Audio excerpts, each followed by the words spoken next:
And we are live. Welcome to another episode of Unscripted. And I have the great pleasure to introduce Ibrahim Gideon. Thanks very much for joining me today. Much appreciated. How are you? I am fantastic. Thank you. And I have to tell you, we've known each other for a while, but I love the title Unscripted. Like it just fits into my personality. and now that I'm retired, I don't get corporate communications all over the title. Yeah, no, that's perfect. And this is where I like it. What I find is people are very sensitive to content that is being transcribed to them. And because there's something to be said in a digital world where everything is perfect now with AI, everything is perfectly scripted, everything is perfectly designed from the lighting to the audio, the video, the content, the text. People just like to see other people, meaning with the vulnerabilities. Tell you something, you've hit the nail on the head with the with all the machinery and all the companies using more or less the same tool. I find 9 times out of 10 when you get executives being interviewed, they could all be the same. You could change the mugshot and it's all the same. And I think it's great to get the nuances of global political correctness because we can't all be sensitive to every issue around the world. but we lose a bit of our humanity, don't you find that? Like we're actually complaining about AI, yet we're the first users. Like I accepted an honorary doctorate from one of my alma maters, and I used ChatGPT to write my acceptance speech. And then I realized it would be the same for everybody. So after a minute, I read it. I read a minute of it, and I said, I'd like to go to what I would have written about it, which is when we were young and used to smuggle beer into the classrooms, right? Like all these things that ChatGPT, no AI engine would capture, right? But I think I agree with you. I think with the level of orchestration, especially in North America, with the same tool sets for almost everybody, we're all looking like drones, and then we're complaining, "Oh, why the hell are we looking like drones?" Right? So the only thing I think curiosity and humanity is what's going to differentiate our use of AI, and I think in this case, as you said, the whole scripting piece is what should stop, right? We should agree on the messaging and be ourselves, right? Just like and that's what means to be human, right?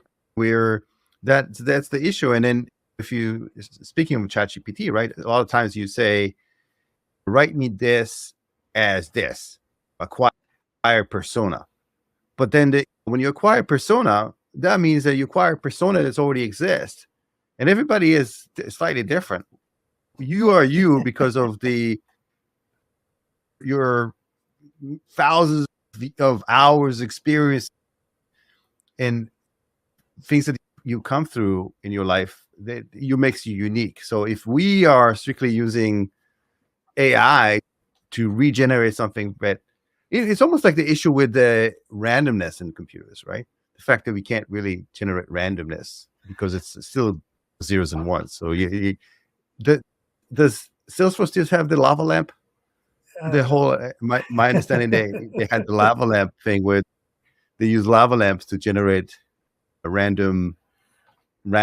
I don't know, but I would buy this. Like one of the things, climate change is a beautiful way to capture randomness these days, right? Like in terms of, if you look at a country like Canada, right, between forest fires and between floods and between, it's unbelievable. But no, you're right. I think I started working on a book with one of my colleagues, but it's all about, I think, the differentiator and like the intellectual wealth will be in how well you use these tools and how you could insert your humanity in a digital world, right? Because it's, as you said, it's so predictable, right? Yeah, because even though it's generative AI, meaning that it generates new stuff, it's still just like you were generating a random number, you still use prior data in order for you to generate. So that's the thing. For you to generate something new and create randomness, you have to, and again, even coming back to that simplest example of generating a random number, you still need the human input to maybe key on the keyboard. Sometimes it asks you, hey, do all random keys, hit on random keys to create. You have to. I never thought of it this way, to be honest with you, but you're right. You need you need an unscripted input to generate that random number. You need the student that's in beers to the class. That's what you need. It's exactly what you need. So walk me, is it technology, and you've really come a long way. You've done really well for yourself in the area of technology.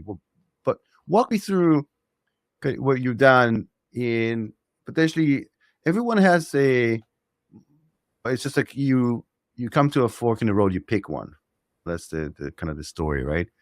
So a lot of people have these forks in the road that they've made a decision to go in one way or another. And only in hindsight, they knew it was the right decision. And also only in hindsight, they figure out whether that fork in the road was impactful to their career. So maybe if you have a moment like that you can touch on, that would be great. I think one of my biggest moments was when you do graduate studies in engineering. At least if you lived in the Ottawa, Montreal area at that time, you're joining Nortel or Bell Northern Research or Bell Labs. Like your mark of success is, okay, you're an R&D person, right? That was the key to fame at that time. We're talking about the 80s. So it was my quest. And then I joined Bell Northern Research, and I think the fork in the road came to me as much as I loved that engineering curiosity, that work didn't thrill me. Like I much liked seeing how things get used and how you would apply them versus building them. So the fork in the road for me was, and you got to remember, there's so much peer pressure with people telling you, oh, you're leaving the R&D to go to planning a network or planning a service. Are you abandoning? Trader. Yes. You're a trader. So there was a bit of peer pressure, like for a while, oh my God, you left. Like shame on you. You think you just betrayed your country, which is not the case.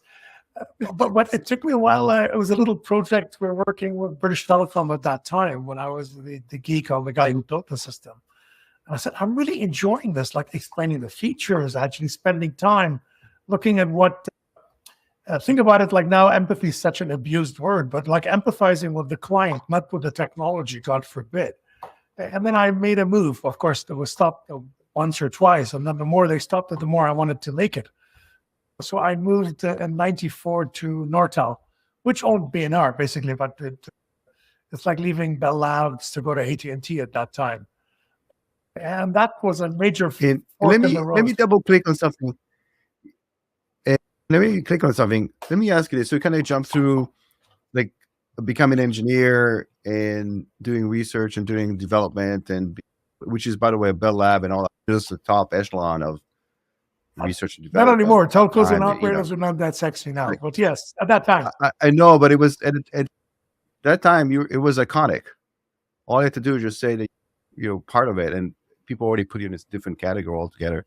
But before we get to there, just growing up, were you always interested in technology?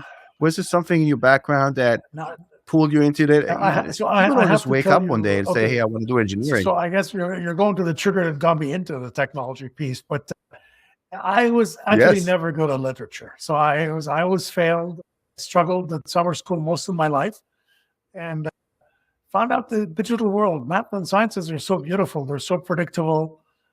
They don't depend on the whim of the person reading, right? Which is the good thing about art, because you would appreciate it differently than me. So I fully feel for the teachers or the professors, because they read it. It doesn't strike them. It doesn't matter whether I poured my heart out, but there's no way they could debate a mathematical calculation or a physics calculation or a chemical formula. So I ended up gravitating in high school and going that vein. I went through the baccalaureate system. So you had to, the first pick was sciences or literature. And then further you go into biomedical, effect in biology or math. So of course I kept down the math. She's like, how boring is biology? Love my doctor friends. I got to memorize it and spit it out. There's no problems to be solved. And definitely, as I shared, being the child of multiple summer schools for literature, that ain't for me. But when you graduated, I was lucky to graduate with a 90+ average. All of a sudden, what to do at university? It's a very different thing, right? So I did what every industrious person does. There's nothing I liked or didn't like. I just thought school was something you had to do to equip you. And I started asking doctor friends, lawyer friends, engineer friends, and I found out not the easiest, but the one that looked like the coolest because they enable others versus doing the work themselves.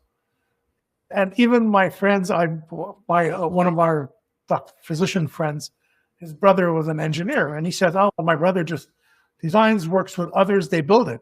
Me, the day I skip work, I don't get paid." And when you're 18 years old, it's like, geez, that's a lot of freaking input. That's an important piece of information.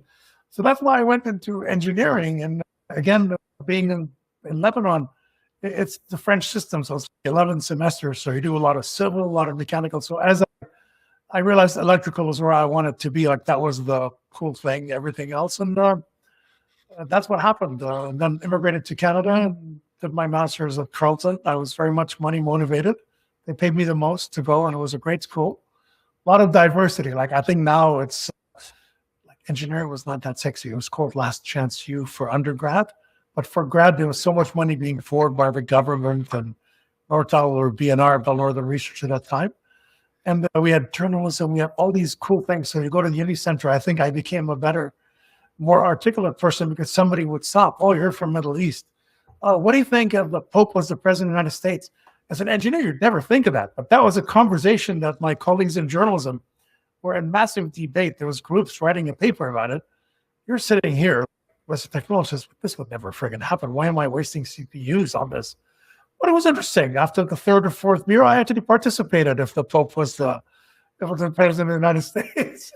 So that's why it's technical history. And as I shared, my ultimate was Bell Northern Research. You had to be in Bell Labs, or you did your graduate degrees in engineering. You got to go fulfill that. And then, but the turning point was 4 years into it. I realized actually I'm not enjoying myself. Technically, it was good. It was very challenging. Pay was fantastic. But it's not you. It wasn't me.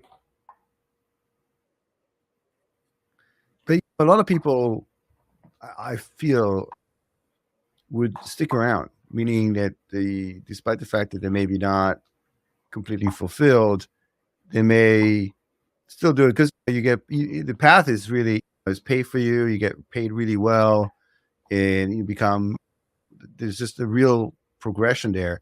But yet you're not necessarily happy with what you do. A lot of people will keep doing what they do, maybe take on a hobby or find external satisfaction or in other activities because it's risky to make a move. Do you find that was with you? Like when you decided to I think I was fortunate enough. It was like I was like basically 4 or 5 years into work, right? So I've done 2 different jobs at that time. And I had the chance to, I think 3 things hit me. Is I really enjoyed planning and designing for something to work with a client at that time, one. The other one is all the stuff that I liked was recognized as cool by my management, but they didn't care for it. I was heavily involved with the universities, with young students. I was heavily involved with the IEEE, right? Seminars and that stuff is all great, but here, work on your features, work on this. But stuff that actually built the community was not important, but it would be really much important helping my career as you move forward and start needing to call on friends, right? I'm gonna give David a call because David ran through this problem versus I want to reinvent everything myself. So that was my style. And then I realized the environment is not conducive to grow me to where it can. And at that time, Ericsson was a big competitor of Nortel, and Ericsson offered me a job to be a product line management. That I thought was a big stretch, like from pure R&D to PLM. And then I went to my boss. I said, okay, let me try Nortel. Like, don't lose me out of the company. Let me try that part and go to customer engineering. So I went to network engineering. And that's how it happened. But it wasn't easy, by the way. It took me like 6 months, and the friends, the colleagues who thought I abandoned the business of technology to become a sales guy, even when I was doing engineering work. But it was like, oh, you've gone to Nortel, so you must be the sales guy now. It's how can you do that to yourself? How can it, like, you're forgetting your roots? So and if I can double click on a couple of things that you've done. First, you early on you found out what are your strengths, and you knew, or more so, you knew what you didn't like and what are your weaknesses. And one of the areas that you really liked is sciences and math, which you were obviously much stronger. So you decided to excel it, keep on doing that. So something to be said about finding what you were good at and pursuing that, as opposed to trying to strengthen you're not really good at your weaknesses. Sorry, David, I got to interrupt. Secondly, you because I used to have a big fight with human resources. They were called operations research and human resources, because they kept talking about well-rounding you. And I never really put it, but you actually are helping me bring it to life. When you're well-rounded, you become average. You lose the cool things you had. And I always resisted that. When I became a first-line manager, I said, I don't know what round everybody. David is a great goalie. Why the hell would I have Michael Jordan play friggin' baseball? So I think now you hit the nail on the head, but it was a big battle with the corporation. Ibrahim, you're not this, you're not that. You got to work on. But you're not. You naturally did that. That's the thing. Like, you instinctively did that without anybody telling you, just from because you pushed back on being rounded and you decided to pursue what you're good at. And by the way, if we apply that to AI, I think the next generation of workers, if you're average and do average jobs that are monotonous and on daily, what we need now is we need specialists. We need people that are absolutely experts in a very particular, very niche area that potentially is very tough to replace with AI, or can be augmented with AI. Let somebody else do all the manual work. But so what you just did is actually something that we'll probably, at least collectively between the two of us, can recommend to everybody to do: pursue their strengths, as opposed to trying to fix their weaknesses. You have me speechless, which is very rare, but I like it. It's very true, because if you want to take it to the next level of, not complexity, but the reality, if you look at robots, if you add robots and AI, if you're just average, like whether you're an average physician or an average engineer, and you don't have a highly specialization that involves a Dr. House type of troubleshooting, you might not be replaced by a robot on an AI, but you're dropping down in the echelon, right? Like that whole notion of middle class being equal and you're being upper middle class, no, that it's going to be stretched. A few people that have what you just said, the creativity, the unique strength, that even that artsy EQ thinking, right? That would make you special, as long as you apply it in a useful way. But yes, that would make you different. Those people will become what I call poor rich people. But most of the middle class will be rich poor people. Like, they want the consumer society and whatnot. But you're right. Like, I think pursuing your strength has become the critical piece for you to survive the AI world. And if you're unique, the key is to find out where that would work well. But yeah, that's what's going to make you special. But if we're jumping you off the factory line like everybody else, what the hell do I need you for?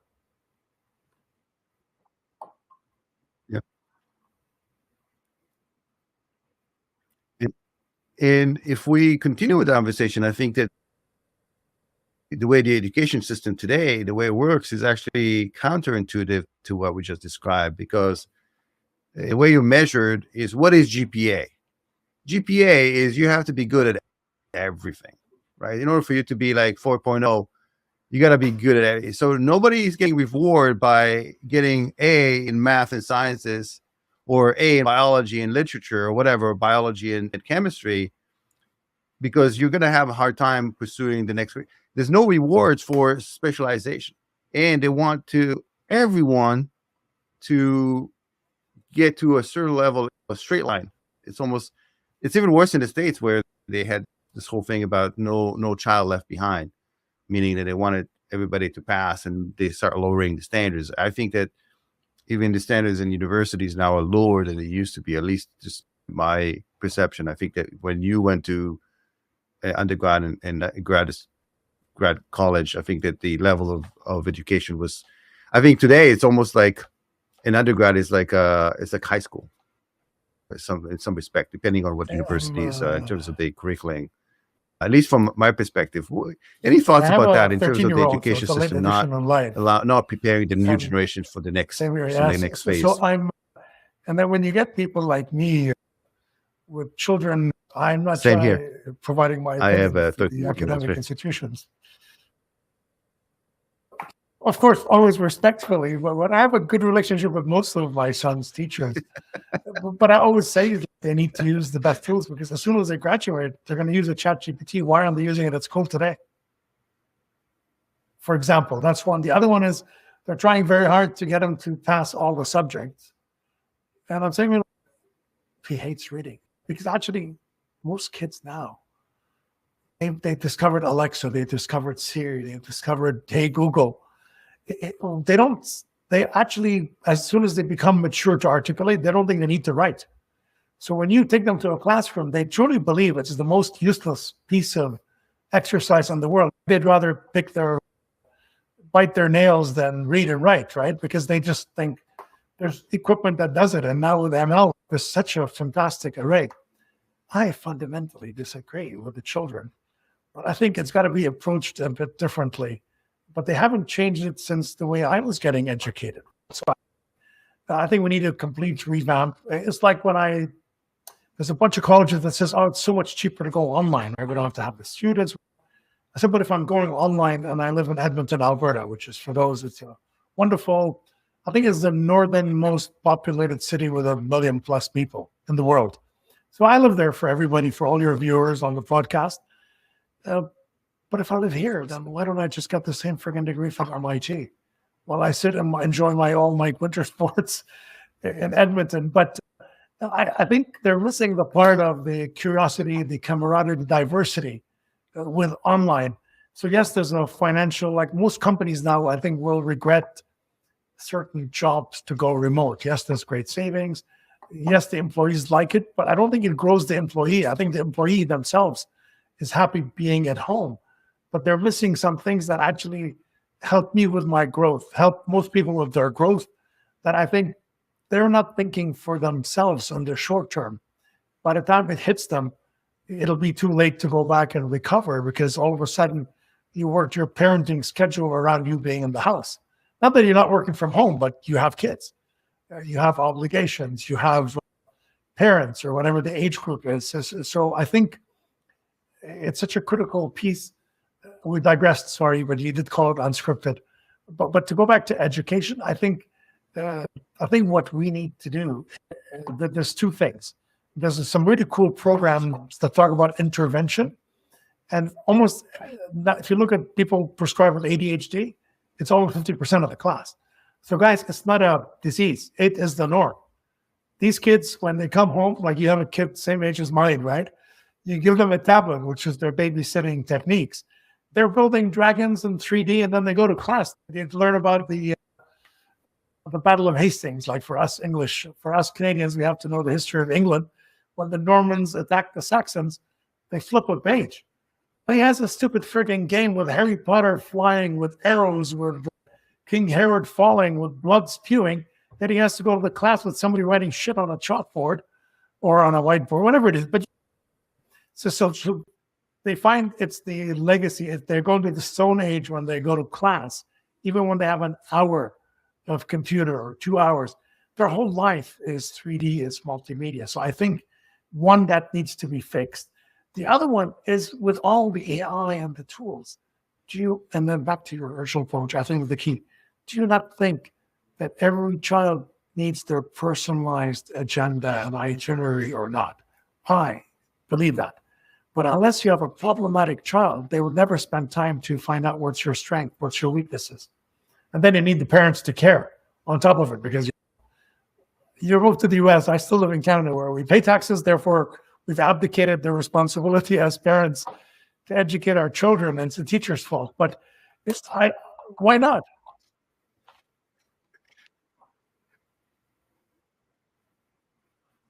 And you're right. And in prompt engineering, which is a hot job these days, and it's funny because they add the word engineering to almost anything. Like I think that there's a proliferation of the engineering term, but everything attached in. But prompt engineering is a thing, and all of a sudden, it's a job.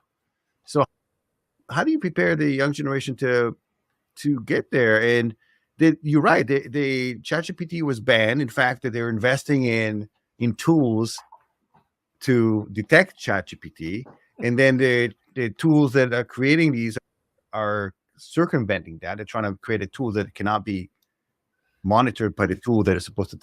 So it's a never-ending game. Why not just open it up and allow people but they would measure them on how they use it. To use it, like you and I measure them can use on ChatGPT other types of maybe how you use the tool or what the output. Possible. We would enter the assignment, so we get the same answer. But as you become, we'd be the ones who'd be out of jobs in 5 years. But the talent that they need to grow is the ability to get the most out of these tools and be able to use their personal uniqueness, the strength, their curiosity in certain aspects. And I think that's why I said, okay, you know what? You got 10 kids. We'd be lucky if we have 10, 20 kids now. Classrooms are 30 kids. Send the 30 kids the assignment, give them ChatGPT. The 5 that come up with really unique answers, whether you like them or not. That's why I want to stress, because education is about the instructor or the teacher thinking that is the right answer. I think the key is, have they done it? Have they done something that displayed the strength in a certain area? Because that's the talent we need to grow in our kids, right? And then you can, because it's not math. Math, you can say, oh, that's wrong, or it's right. But I think that's the key thing. If you get 5 individuals that use the same tools as the other 25 that come up with unique answers, those guys are keepers. Let's go find out what their strengths are. The others, they'll have jobs, but that's what we need to grow that muscle, right? How do we say, oh, you're curious? Okay, you're lazy. If you're lazy, why? Don't you like the subject, David? You hate geography. Great. How about another aspect to geography? That's, I think, what they need to stress in classrooms, because for now, I hate reading. I hate writing. I want to game all day, right? So during COVID, I honestly thought we'd do more. Like, we did a lot of really good stuff during COVID with gamifying things like math and English. And I know from my son, he kept collecting points, and then I didn't want to question him because he was playing math. Then I realized, like, what the hell is he collecting? Like, he can't buy anything. He doesn't get it. He gets stupid badges. But it worked. So I think what we should, like, knowing this new generation, we should gamify it on steroids, right, to the nth degree. And actually have rewards that get shared with the home, with the parents. Whole home. Like, you do so well at school, you get Roblox dollars. Like, oh, wow. And you'll see how well they do in math. I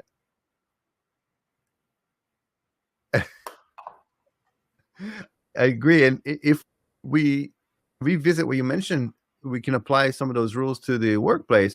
So you mentioned the missing piece of people working from home, not having some of the interaction and so on, because we're using technology, we're working remote.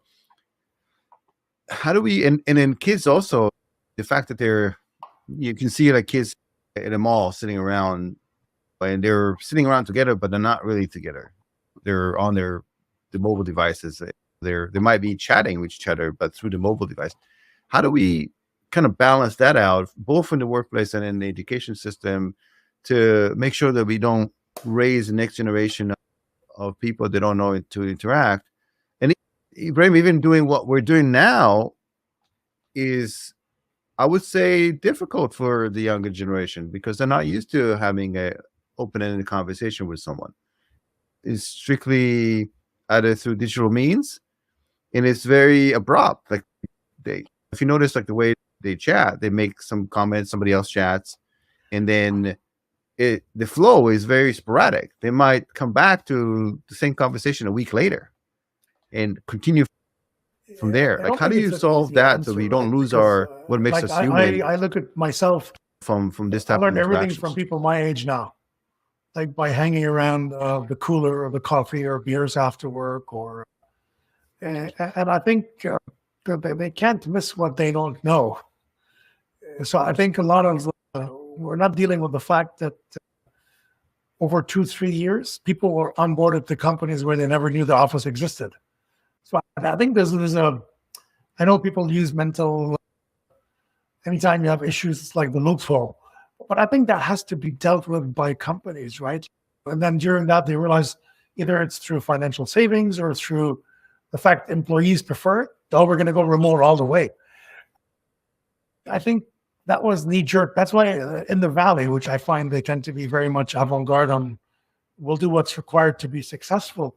They're all going back to working from the office. Like, I found it really interesting that you have some CEOs saying you cannot work remote. But then you have Shopify, which is a next-gen company that says everything's remote. We don't need an office. We'll have somebody answering the phone. They don't have phones, digital, right? But I think the more, if you want to grow the muscle that we talked about, which is your strength, your uniqueness, your ability to apply the same tools differently because you are a different person, that requires that interaction, that diversity for you to learn, because you become richer with every interaction, good or bad, unfortunately. Because the bad or the failed, it will teach you how to succeed or what not to do. And the success will teach you what to replicate, right? So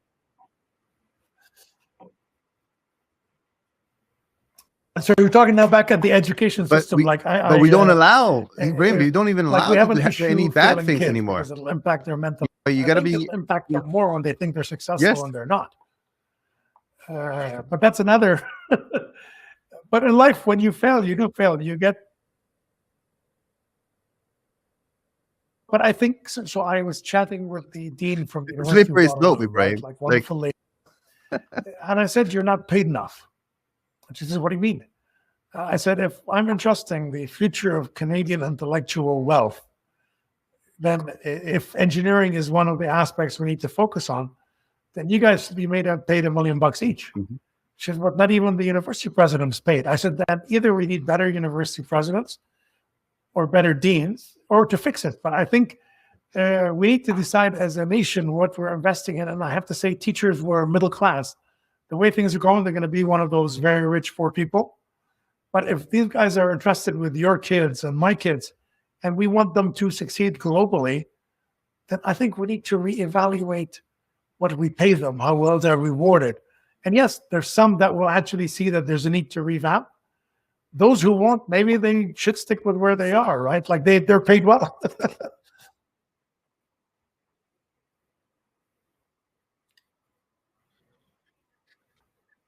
and maybe the parents also are so busy with the day-to-day, and then as long as the kids are getting good marks, which they do, because again, there's a mark inflation. Everybody gets, it seems like nobody gets a D or F anymore. I rarely heard anybody failing anymore because it's everybody passes. So they just feel, oh, we're so busy. We are like on the day-to-day, we're so stressed out, and our kids are doing okay. So we're not really interested in terms of what's going on. I think that's happening a lot. I think that's what you need. Some sort of college. You know, if my son gets a B+, it's all right. System works. Yeah. So there's a bit of it. I don't know how much of it is due to the fact that now most parents work, like whether for financial need or whether for boredom, right? Like you're sitting at home doing not much, right? So I don't know which one it is, more of a societal thing, but I do find that there's, it's very tough for you to deal. You're right about one thing with the inflation of marks. It's very tough to deal with a problem that in theory doesn't exist, like the kids getting a B.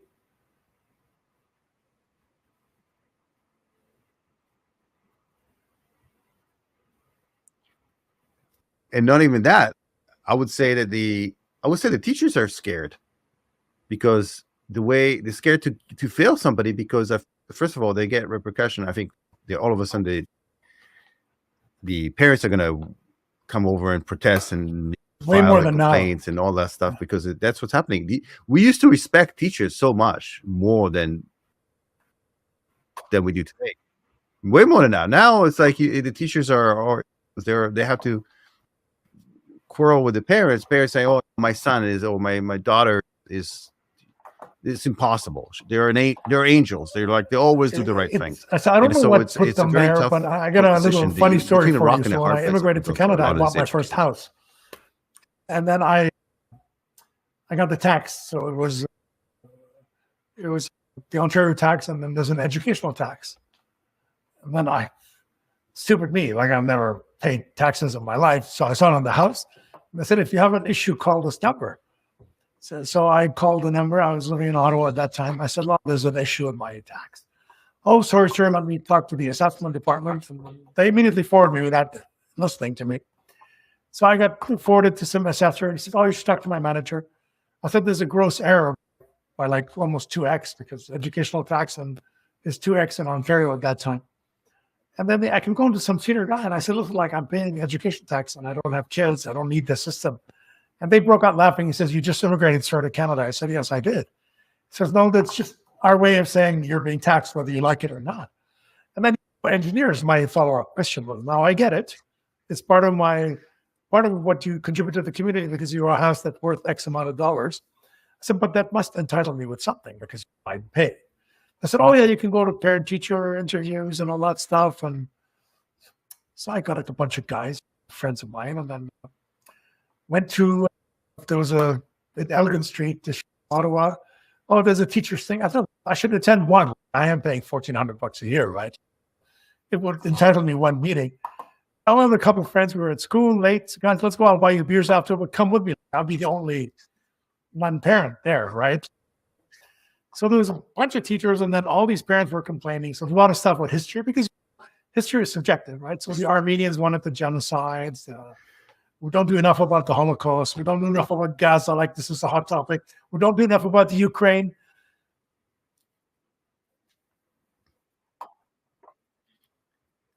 And what subjective? Ibrahim, it's not just subjective. We can dive into that, but it's also to contain it. It's been rewritten after the fact. We don't even know a lot of times. Usually the winner, but guys, can we talk about important stuff? And then some parents says, "Yeah, I have a math thing." So I got excited. I was with my friend Tom and Angelo. I remember the names. I said, "Thank God somebody's going to ask a math question." And then this lady stands up and she says, "I think grade 9 math is hard these days." So I'm like waiting for the follow-up. And then the poor teacher, we'd beaten education system submission. So the principal and the teachers were sitting on some podium taking notes. So I stood up. I said, "Excuse me, ma'am, what metrics do you have? Are you an educator? What is your education handle?" And then she turned to me and says, and I was very respectful, right? "I'm just trying to understand, like, why is grade 9 math?" You know what she said? She says, "I remember taking grade 9 math, and this is much harder." I'm trying not to use foul language on this podcast, but David, you could see my sample size of somebody who has no education, because I said, "What's your graduate degree in?" What is it? Sample size? Says, "No, sample size of 1. 9, and that's Speaking it. So I'm an engineer. Based on what you're saying, if I cross a bridge, I can build one." And then the teacher started trying to laugh from public because they have their. She says, "Where does your kid go to school?" I said, "I don't have a children." She says, "You're not allowed to be here. I took my tax receipt." I said, "I have every right to be here."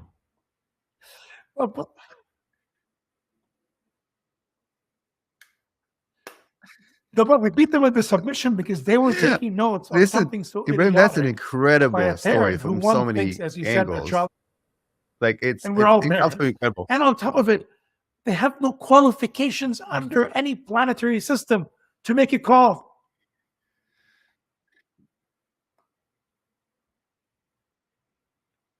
But maybe that's the problem with the collective brain. Because we vote people to the office. We even vote our educators. We vote our sheriffs, and in the collective brain, sometimes maybe is not that smart. Maybe the end result is not that great. The system is flawed. Maybe that's why by the way, you see some, and we can go into a very slippery slope there in terms of the education, but you see some countries where it's not a democracy, or at least it's quasi-democracy, where you have decision makers and their education systems are great. Because there's nobody who's capable to say, they see, as you mentioned, you see the education system, math and sciences and so on, as being like an advantage from like a global advantage over other countries. And so they said, screw this. We're telling you, this is what the curriculum should be. This is the level, and we don't care. And I can name names, but I think the education system in Russia is much better than it is in the US, exponentially. In China, their level of math and sciences all of Asia. And here in the US, I think what they study in I think in high school, it's college level math education in most of these countries. What you study here. I think the level overall for the level of math and sciences that we take are very low compared to, you know, and maybe because we're a democracy, maybe because there's a collective brain and people just want to have like insert our freedom to come over to these type of parent teacher conferences. Health. You go over and say, "Oh, who's a good doctor? Who's a bad doctor?" So yes, there's been some horror stories on bad physicians and some horror stories on bad administrators. But in general, you want the best person for the job versus the most likable person. And I think there's a bit of that. And I think the Asian system, the East European, the Russians, third world countries that can afford education will eat us alive in science and technology, where that's all they do. I think we're going to win the arts race. So I don't know how many Picassos we'll generate in Western Europe and North America. So we'll win that race. But I don't think, to be completely blunt, I believe our whole raison d'etre is based on immigration. But at a certain point in time, if you look at the standard of living in the US versus China versus Russia, it's not the old Soviet Union. It's not the old Chinese People's Republic. There's actually billionaires there. There's millionaires. They have what we have. Why would they want to move? They don't need the language problems. They don't. So I think that whole notion of if you want the land of the free or the opportunity, you'll come to the US and Canada and Western Europe is not as true as it was, I would say, when I was 20 years old. Like when I was 20 years old, it was communism. What the hell am I going to do? Go live in Russia and in Moscow, in the Soviet Union? Why? So I'm going to want to become a factory worker. That was the myth we had in the West. So I want to go do nothing, get paid nothing, eat bread that's once a week. Remember the stories we used to hear?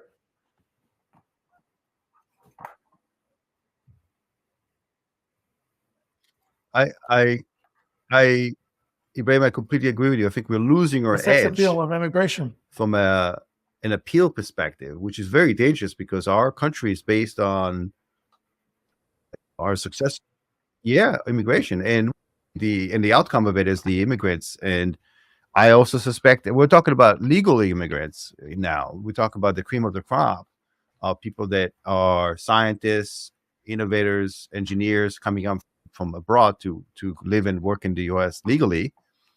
Instead, we're getting, the immigration we get today is not necessarily the cream of the crop. The immigration we get today are people that were escaping other countries, and they're not, a lot of the times, and I don't know what the quality is, with 300,000, 350,000 people crossing the border every month, you don't know who these people are.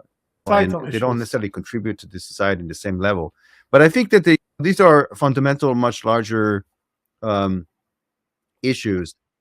Yeah. And then, so let's talk a bit more about generative AI and the roles in society, but also since you come from the enterprise space and you were responsible for a lot of like large scale project innovation, you're, I would say, an authority that I can ask. The question is like, where are we going with this? I know enterprise is adopting a generative AI, and some of them are trying to block it because they feel over the whole risk of privacy. But where are we going from a innovation perspective? I can show you what I know. So how things are going to look like? Yes, in the next, I know that it 5 follows to 10 years. The privacy concerns. We have our own version of Gen AI. Right? It's like the key is your data. I think one of the most fundamental problems is it goes back to our education, but it applies to enterprises. Is you have multiple kinds of people, right? You have people who drive a car, and they have no clue what's wrong. When it stops, they pick up, ask for another car. Those certain kind of individuals. They have people who say, "Oh, there's a bit of a rattle. Let me see what I can do. I should maybe take it to the shop proactively." That's another kind of person. That's the kind of person that would be driving the car and put it aside. Let me see what's wrong. Tinker, blah blah blah. And then there's the folks that can build the car.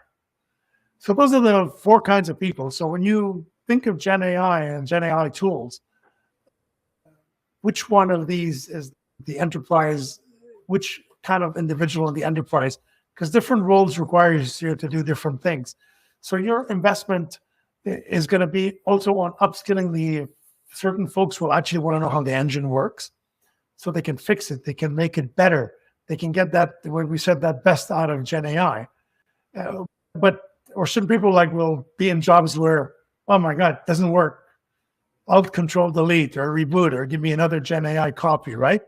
Those, to be honest, those are needed in enterprises for things like ML. We have a lot of great client care people. But think about Canada, the land of immigrants. I can talk to you in Polish and Russian and Chinese and Arabic, you name it. That's what no individual, I don't know about you, but nobody who speaks 7 languages is going to be working for minimum wages at TELUS or anywhere else, right? But a computer can. So those kind of roles you'll get somebody with the equivalent of a PhD responding to your troubleshooting questions, which is not something any enterprise can afford. So I think those roles are going to morph and change. That's one use of AI. The other use of AI is in automation. And the key thing is keeping track of things. So if you look at project management as we know it, you have bigger the project, the more project managers to coordinate things. I don't really need that anymore. And these guys actually can coordinate in much more intelligent fashion. So it boils down to, what is the ultimate skill set in engineering? If you're not a subject matter expert, then you better be one hell of a process person. I don't know if you read Eli Goldratt's book, The Goal, but it's one of my favorite. It's one of my favorite books, because, oh my God, I need to churn out more widgets. This is the big machine. I should double it. And they realized that the big machine was not the problem. Yeah. So a lot of, I think what AI can help with is capture the process. Not a lot of people do operations research because it's not sexy. But that whole notion of systems engineering, process engineering is what I look at AI is going to enable AI to work very well. And then the underlying thing, like I always tell people, don't build a skyscraper in Venice, is data. Do you actually have data that you understand? Do you have data that's curated? So for example, I look at enterprise like TELUS.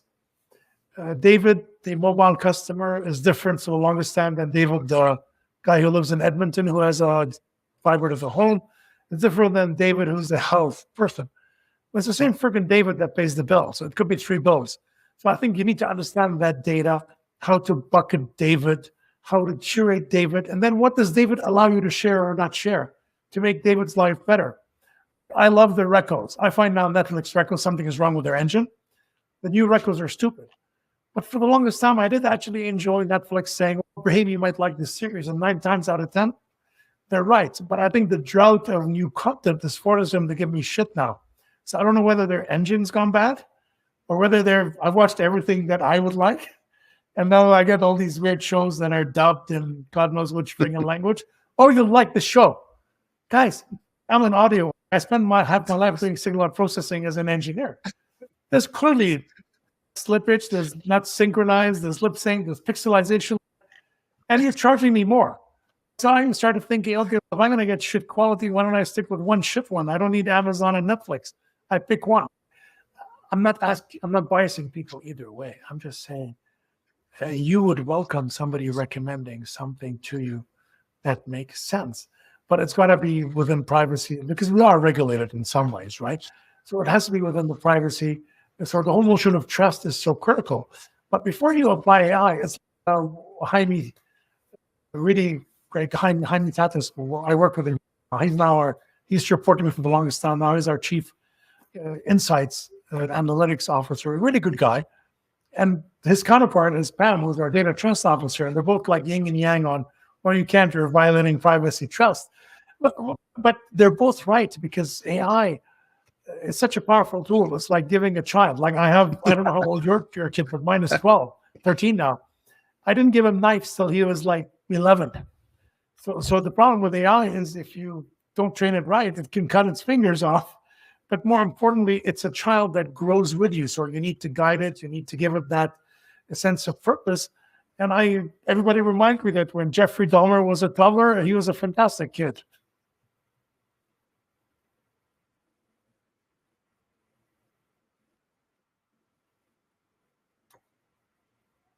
And let me ask you this. With the promise of AI and the way that the adoption of certain AI tools into the enterprise,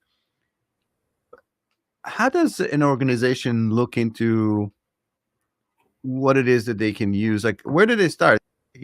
It's like boiling the ocean. Like we know, let's say I'm a CTO of a company and I know that there are some efficiencies in my operational procedures. There's some things where I can leverage this tool. But where do I start? Like, where is, obviously you want to start with a matrix where the best bang for the buck, the least amount of cost and the most amount of impact. How do you as a CTO or somebody that's responsible for that, for technology and innovation, decide of where to begin, where to invest my money, where to invest my time and effort into? Do I understand? As you mentioned, automation, do I know how to use? Well, so the question I tell people: if you understand your data, then you categorize it right. So if David understands his data and Ibrahim understands his data, then in theory we can share data. But that's not the case 9 times out of 10. So it hasn't been bucketed down to its first principles. That's the first one. I think there's a lot of, it's unsexy, it's grunt work, but it needs to be done. And it does require what we call data engineering, not data science, not other kinds of engineering.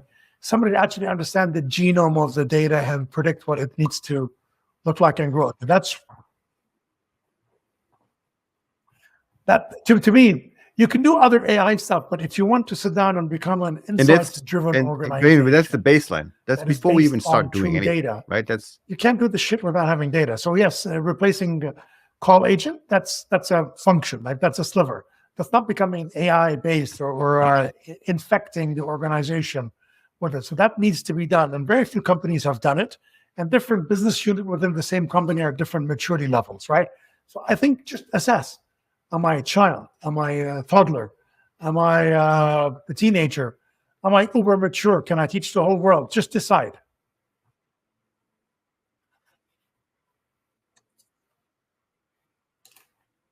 And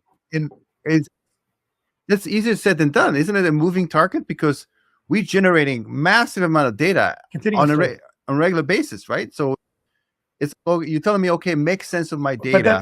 That's one dimension. Spitting out data. The other dimension that I think terabytes, petabytes on a freaking daily basis. Where do I even? It's easy to say automate or replace. Oh yeah, I want to know what these people do. Like for the longest time, I said, David, automate, and then you'd make yourself more efficient. But should David exist? That is the question that needs to be asked by process engineering. Is I have 6 handoffs. Why? And because these 6 handoffs, if you ask them, will make themselves more efficient. But they'll never say, I don't need myself. So I think this is where that whole process engineering, so the company should, as a CTO or as a CIO, whatever it is, a CXO, should sit down and say, oh, why do I give this to David?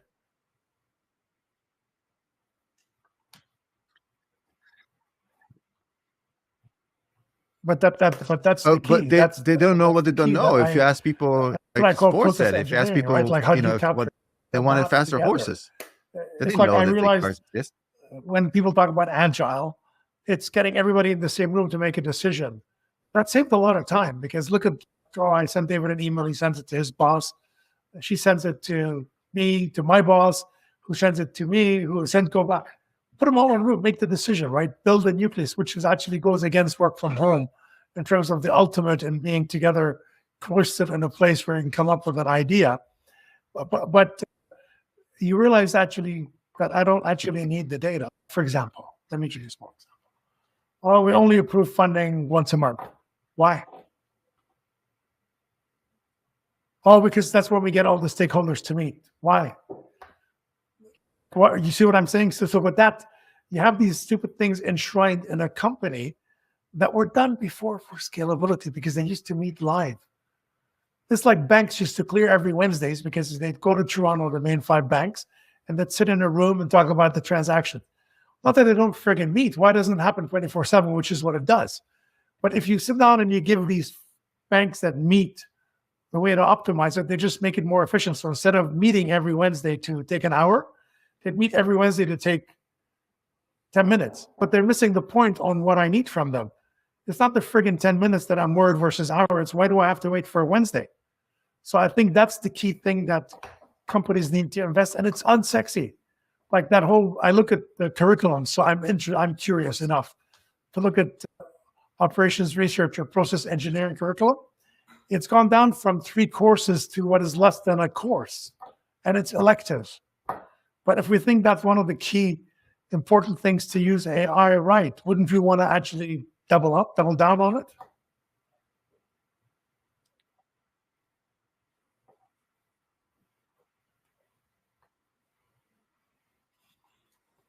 Yeah.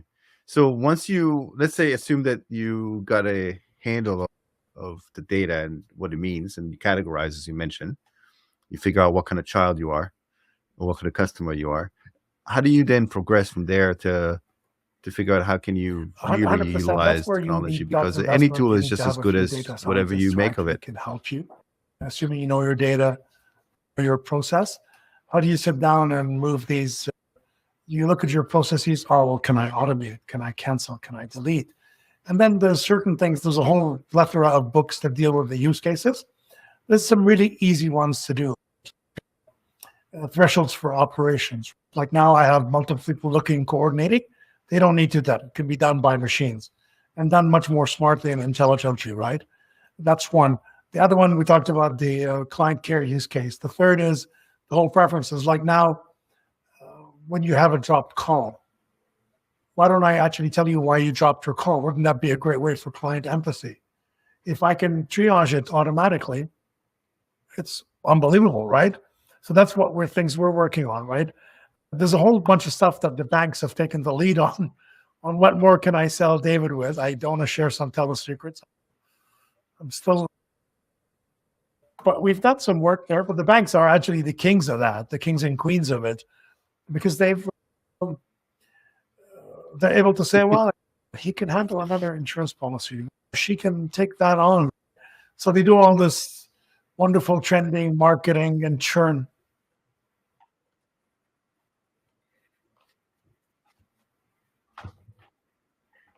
I know but there's some automation fail too, right? You get the point where the AI or the speech recognition does not work. I think these tools work really well from when there's, first of all, like low signal to noise ratio, where the outliers can really easily be detected. And also when you have, as you mentioned, and clear and defined problems that you need to solve. So if as a customer, for example, like a disconnected call, or there's a lot of times you call in and they give you a menu. That's 10 things that you should deal with. And this is, we should press 1 for billing, press 2 for customer support. But sometimes you just want to talk to somebody because there's some area where it's not necessarily falls within the category, and you end up just frustrating the customer, because instead of just getting to the right person, a human, or at least somebody that can fix the problem right away, they have to toil with the idea just to get to where they want to be. Is very confusing. It'll take them 10, 15 minutes. And then everything else is being adapted, right? For women, for Spanish, for French. But the other part that we're not aware of is, I don't think the rest of the world is waiting for us to keep evolving this technology, not doing much. What are the Germans doing? What are the Russians doing? What are the Chinese doing? The Japanese? So I think we have to think of, if we're global, which the world is global, we have to think of the advancements they're making. So on ML, I agree with you.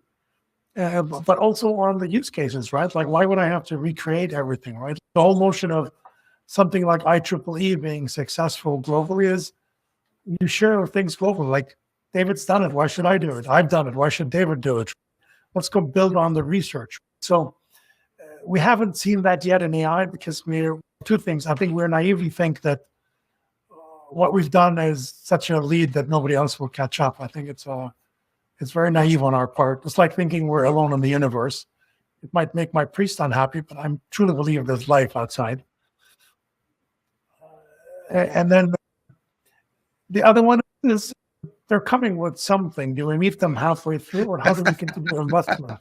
So thinking the NVIDIA chip, which is a great company, I have friends who are there, is what's going to keep our advantage, is naive. We need to, it's the whole ecosystem and our education and our kids and our universities and everything. 100%. And that's it's the next arms race, isn't it? I think we're fighting a war that's been decided between you and I. One would say that we're in a Cold War. So we won the first battle. For generative war AI. is still ongoing, Because and I don't think there's going to be winners and losers. I think everybody's going to win or not lose so much because they have the capability, the compute, the academic intellect. You can't take that away from the Russians or the Chinese, right? Like I know I'm really good at certain things, but I'm not good at everything. So that whole myth that we've got such a great global lead is great for the investment community. It's great naively. I think it would behoove us to be cautious that we need to keep evolving to stay ahead, if we are truly ahead, because I don't know what half the friggin' programs are.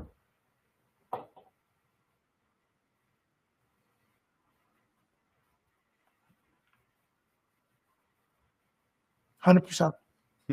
And that's true for, you'd think that at least capitalism is going to solve some of that. And we want to sell it to the Chinese and Russians one day. I don't know. But soon enough, we're going to make money. We sold everybody here. In the marketplace, and they know they have to compete. There's some laws against. Oh, sorry, David. Thank you so much for everything. I realize I have a... Hey, Ben, we're running out of time. I want to make sure. Yeah, for sure. And I appreciate it. I feel like we just scratched the surface. If with your permission, maybe we'll schedule a part B, because I feel like we haven't even started diving into some topics that I really wanted to touch. Thank you. And but until then, thank you very much for all who joined. And Ibrahim, thank you very much for taking the time to chat with me today. Thanks all. Stay safe. Bye-bye.